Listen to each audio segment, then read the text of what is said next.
Video 2 of the Roadway Culvert exercise. In this video, we will go over the compute center, which allows us to compute the networks that we have in our drainage file.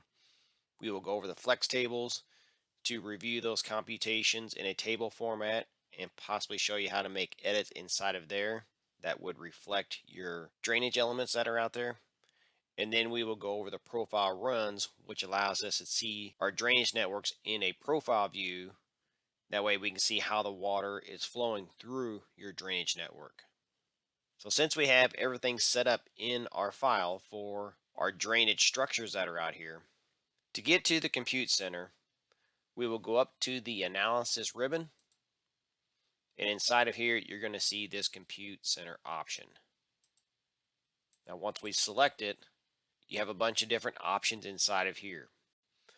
Let's go ahead and look at the scenarios that are set up by default here at MoDOT. The way we have these broken out is by the districts and then what year storm event that you want to calculate for your drainage structures. And then you will also see that they're broken out by either the analysis or the design. Now for an analysis, what that will do is look at your drainage structures that are out there, analyze what you have, and give you the computations for it. It won't change anything in your drainage design. It won't change the size of the pipes, inlets, and stuff like that. Now, if you do a design scenario, what that will do is go through there and look at your default design constraints and try to resize those pipes or in sections and whatnot and try to meet those default design constraints. So that's what that will do. It'll actually physically modify your drainage structures to get the correct slopes, sizes, and stuff like that. And we will go over a situation with that later on in this video. The one that we're going to utilize for this particular project is Central District. And we're going to use this one right here that says Central District Base Analysis 50-Year Storm. And once you select it, what it's going to do is go through there, grab everything that it needs for that particular storm event. And basically what it's doing is taking the IDF storm curves, which are rainfall events, and it puts in those calculations for it. Now, if you don't know what storm event to use, depending on the drainage structures that you're creating, the best source that you can do is go to the EPG section 640.1 pavement drainage and also 748.2 roadway design criteria. Those will give you some guidance on what storm event to use depending on what drainage structures that you're trying to create for your project. So if we're ready to calculate it, let's go ahead and click on this little green button right here to compute it. And once it's finished and it has enough information for everything to calculate, you're going to get this convergence was achieved. And we actually got it twice because it's treating this right here as a separate drainage network and then this culvert right here as a separate drainage network. So that's why you got two of those right here. So it had enough information to calculate all the stuff. Now we need to go through there and start to review it to make sure everything looks correct. Now the first thing that I may do is come through here and look at the messages. And if you look at the messages, you're going to see some of these will have a yellow exclamation mark. Those are just kind of prompts saying, hey, you may want to look at this to maybe make some modifications to it. So like this right here, for this particular pipe, the culvert inflow exceeds the computed operating range. Something that you may want to look at to adjust it accordingly. Same thing for this conduit doesn't meet the minimum cover constraints or maximum slope constraints and so forth. So stuff that you would probably want to go back and review that, make sure it's set the way you want it. But like I said, it had enough information for it to calculate so you didn't get any errors with that. If it was totally missing something, then you would got a separate dialog box that you would had to correct. So like I said, these are just stuff that you may want to look at and change if needed. You can do a report on it, print that out. Another one is the details of it, and this will give you the summary of your drainage networks that are out there. So you can look at the catchment summary and look at all the hydraulics of how it's calculating everything for your intensities, the flow, and so forth. Same thing for your link summary, the node, inlets, and stuff like that. So let's go ahead and close this out. We can go ahead and close out this right here. So that's the basics of using the Compute Center. Next thing that we will look at is the flex tables. So if we click on this button right here, this will load up the flex tables. Select the drainage tab, and you have some ones down below here that are predefined, which you can utilize if you want. But we also have ones that we've created for MODOT purposes. So if we come up through here and we look at, let's say, the MODOT conduit report, you can look at the report for those particular conduits and see the start invert, stop invert, diameter, and all the other stuff that's going through there. So that's stuff that you can review as an engineer or designer to make sure everything is working the way you want it for that drainage structure. And you can look at these other reports also.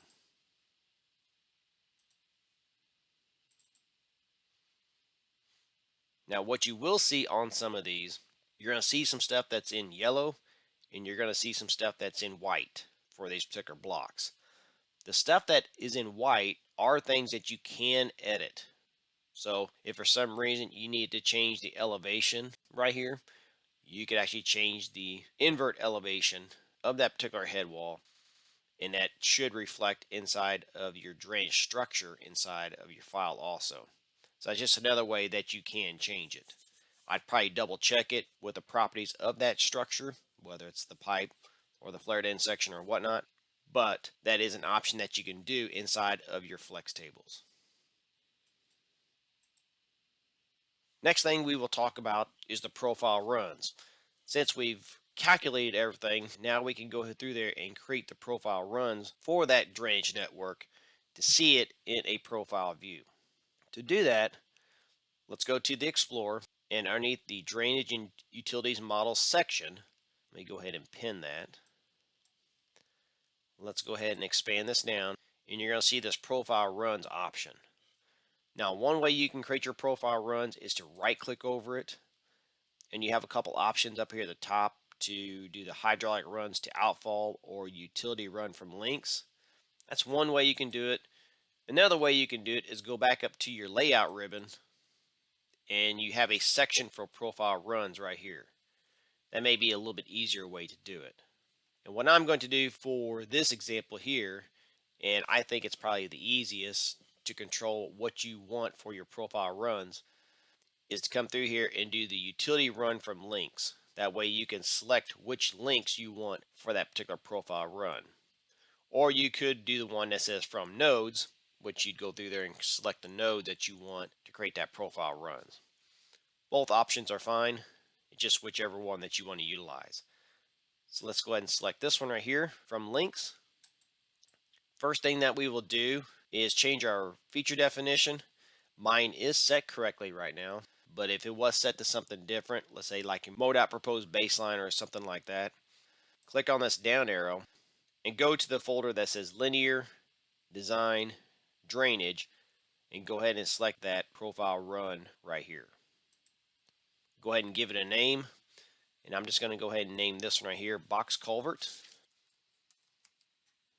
And then once you have that set, go through there and select your link, which is this one right here for this particular box culvert. And then once you're finished, just right click to reset it. So it created that one, and the way that I can tell it created, it's going to create this dotted line right through here. That's the feature definition settings for that. And then let me go ahead and do the same thing for this 60-inch culvert right here. From links, go ahead and give it a name. I will name this one Culvert. Select it. And that's the only link for this network right here, so I will right click to reset it. And now it's created. So now if I go back to my profile runs here, you're going to see those two underneath here. Now if I want to see those profile runs, what I can do is right click over it, and you have the option to either do open profile model, which if you do that, we need to go through there and actually open up a different view. So I'll open up view number 8, left click inside of it, and you'll see that profile view right here. That's one option that you have. Another option that you have is if you right click over it, which I think this one here is a little bit better for visually seeing how the water is coming through here, is do the open analysis profile. And in here, let me go ahead and make it bigger. You see how the water is flowing through that box culvert. Then you have the option that says open engineering profile, which we're not going to utilize because we have different ways on how we want to actually create that profile, depending on if we're doing plan sheets and so forth. So we will ignore that. So now let me go ahead and do the same thing to the culvert and open up the analysis profile. And you see here, it looks like we probably need to resize that pipe because of the hydraulic grade line and also the energy grade line. So that, like I said, that gives you a visual of what's going on and possibly what you need to change as you're going forward with your drainage project.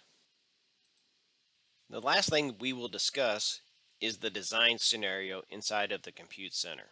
So if we go back to the Analysis tab and go back to the Compute Center, if you remember, we have two different types of scenarios. You either have the Analysis or the Design option.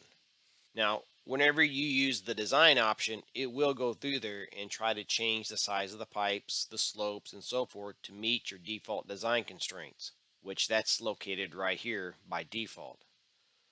So it's going to look at these constraints right here, cover for it, slopes, and so forth. And these are predetermined by our standard plans that are out there. So it's going to try to look at these and try to meet those default design constraints and possibly, like I said, resize, reslope, and so forth your particular drainage structures. Now, I'd be a little bit cautious on that if you have your file set up the way you want. So what I would probably suggest before you do a design scenario is to come in here and create a separate file. That way you can review what's been changed and then determine what you want to change or what you don't want to change.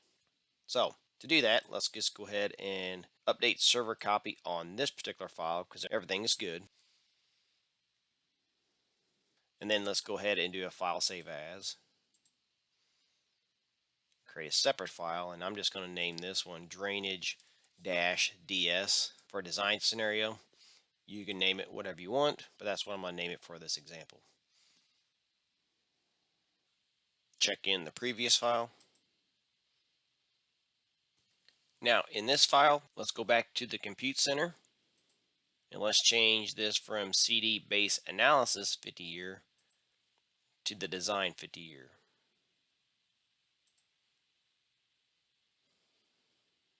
Let's go ahead and compute it.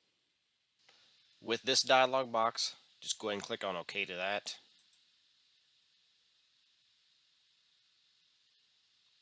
And now you see the computations have been complete. So if we close this down, close that down, we can go to the box culvert, right click on it and do open analysis profile. And you can see how the water is operating through that particular box culvert. Then I can do the same thing to that 60-inch culvert. And you see how that water is going through there now. Now, since we did an analysis profile, let's zoom in to this box right here and let's see if it made any changes to it. So if I select it and get to the dynamic toolbar, I will go to the utility properties of it, and then let's scroll down through here, and you'll see the actual size of the box has changed from a 5x4 to a 4x5. So that's where you need to look at that and determine if that's correct or if you need to change it back to what you want it to be, depending on what situation that you have. So like I said, that's what the design scenario will do whenever you come through there and run it. And since it went from a 5x4 to a 4x5, then I may need to come in here to the utility properties of the actual node and come through there and possibly change that also, because right now it's still looking at a 4-foot opening versus the 5-foot opening that's being established for this box culvert right here. So I could come to the properties of it and possibly change that in this spot right here. Let me go ahead and hit F4 to clear that out. Let's go ahead and review the actual 60-inch culvert, and let's see if it made any changes to it. And you'll see that it made it a 72-inch pipe. So, like I said, things that you'd have to review after that's been done and come back in there and you'll see that it's changed. You would have to come in here and possibly change the end section to match that now. So I'd go to the properties of it and change that from a 60-inch flared end section. Let's change that to a 78-inch flared end section to make sure that matches. And then, of course, I would come in here and make sure that once I've changed it for my properties, I probably want to go ahead and double check my hydraulic properties of it also to make sure all that's correct. So that's basically using the design scenario. Like I said, it's going to look at your default design constraints and change your structures to try to meet those default design constraints. So in recap, with video number 2, we've gone over the compute center, how you can calculate your drainage structures that are out there to get the computations for those. We went over the flex tables, which allows you to go in a table format to review all your calculations and so forth for your drainage structures that are out there and also your drainage areas. And then last, we went over the profile runs. That way you can go through there and see your drainage network in a profile view and see how that water is flowing through that network. Also with that, we went over the design scenario if you want to try to utilize that to design your drainage structures.